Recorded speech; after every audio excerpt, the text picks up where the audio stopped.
প্রিয় দর্শক, রাতের গভীরতায় ভয়ের অনুভূতি আমাদের মনকে স্পর্শ করে। আজ আমি আপনাদের জন্য এনেছি এমন একটি গল্প যা শুনে আপনারা নিজেরাই সেই রাত্রি রহস্যময় অন্ধকারে হারিয়ে যাবেন। এটি এমন একটি গল্প যা আপনার রক্ত হিম করে দেবে।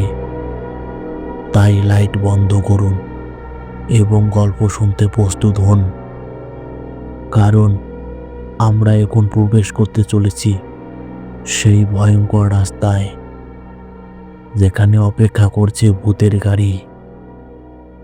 আপনি কি তৈরি তো? তাহলে চলুন শুরু করি আমাদের গল্প। রাত তখন অনেক গভীর, চারিদিকে শুনশান নীরবতা, যেন পৃথিবী নিজেই ঘুমিয়ে পড়েছে। আর শীতের হিমেল হাওয়া যেন গায়ে কাঁপুনি ধরিয়ে দিচ্ছে। অরুণ একজন ক্লান্ত অফিস কর্মী। সে মোটর সাইকেল করে তার গ্রামের পথে ফিরছিল। তার গন্তব্যের পথটি ছিল একটি পুরনো হাইওয়ে, যার পাশ দিয়ে ছিল এক ভয়ানক ঘন গভীর জঙ্গল। আর এই রাস্তার একটি ভয়ঙ্কর গল্প ছিল। অরুণের কাছে তা অজানা নয়। মানুষের মুখে মুখে শোনা যেত যে এই রাস্তায় রাতের বেলায় একা একা যায় সে আর কখনোই জীবিত ফিরে আসতে পারে না। কিন্তু অরুণ এই গল্পগুলোকে গুজব বলে মনে করত। সেদিনে রাতটি ছিল অন্যরকম। আকাশে মেঘ জমে গিয়েছিল, যেন কোনো আলোর অস্তিত্ব নেই। চারপাশটা ছিল একেবারে কুটকুটে অন্ধকারে ভরা। হঠাৎ অরুণ দূর থেকে দেখতে পেল একটি আলো ঝিকমিক করছে রাস্তার মধ্যে। প্রথমে সে ভেবেছিল হয়তো কোনো গাড়ি বা ট্রাক আসছে, কিন্তু আলোটি অস্বাভাবিক ছিল। আলোটা একটা জায়গায় স্থির হয়ে ঝলমল করছিল। তারপর আলোটি অস্বাভাবিক গতিতে তার দিকে এগিয়ে আসতে লাগলো। আলোটি যতই কাছে আসছিল, অরুণের শরীর ততই শীতল হয়ে যাচ্ছিল। তার মনে হলো বাতাস যেন ভারী হয়ে গেছে। মোটর সাইকেলের হ্যান্ডেলে তার হাত কাঁপতে শুরু করলো। তার মনে একটু একটু করে ভয়ের দানা বাঁধছিল, কিন্তু তারপরও নিজেকে সাহস দিয়ে সে চালিয়ে যেতে লাগলো। গাড়িটি ধীরে ধীরে অরুণের সামনে এসে থেমে গেল। এটি ছিল পুরনো মডেলের একটি কালো সেডান। গাড়ির জানালাগুলো কালো কাঁচ দিয়ে ঢাকা, আর হেডলাইট থেকে একটি ধোঁয়াময় কুয়াশা বের হচ্ছিল। গাড়ির ইঞ্জিনের শব্দ ছিল খুব অদ্ভুত, যেন কারো শ্বাস নিতে কষ্ট হচ্ছে।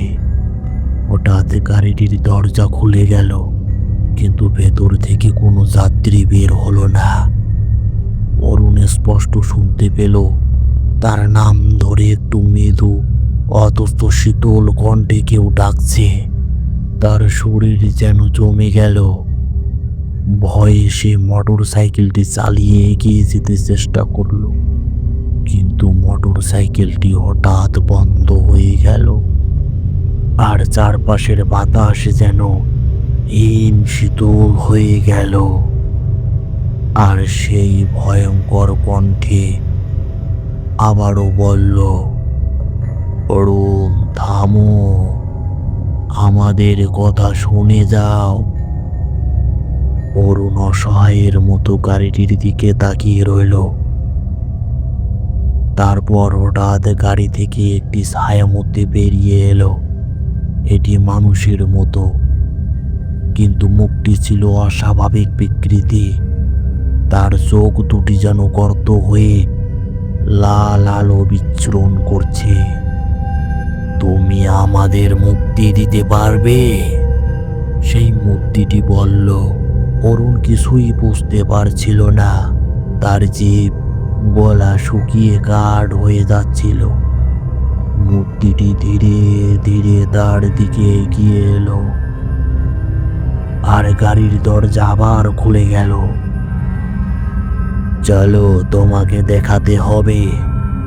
অরুণ হঠাৎ টের পেল তার পা যেন নিজের থেকেই নড়তে শুরু করেছে, এবং সে কোনো এক অশুভ শক্তির প্রভাবে হেঁটে হেঁটে গাড়ির ভেতরে গিয়ে বসল, এবং গাড়িটি নিজে নিজেই স্বয়ংক্রিয়ভাবে আবার চলতে শুরু করলো। কিন্তু রাস্তাটি বদলে যেতে লাগলো। অরুণ দেখতে পেল সে যেন আর এই পৃথিবীতে নেই।